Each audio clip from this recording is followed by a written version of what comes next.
Ναι, Θείο Πνεύματι, αυθάρτησέντες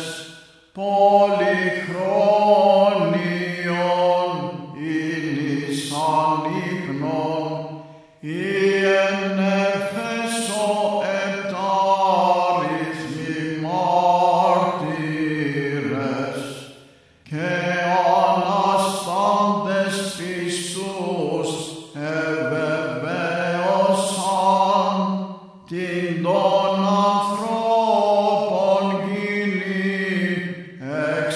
Ανάστασιν,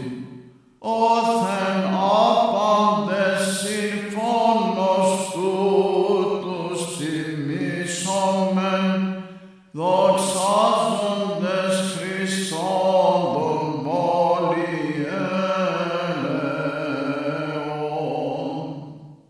Θείο Πνεύματι, αυθάρτησέντες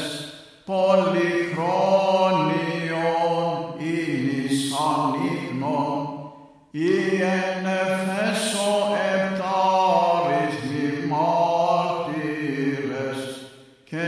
αναστάντες πιστούς εβεβαίωσαν την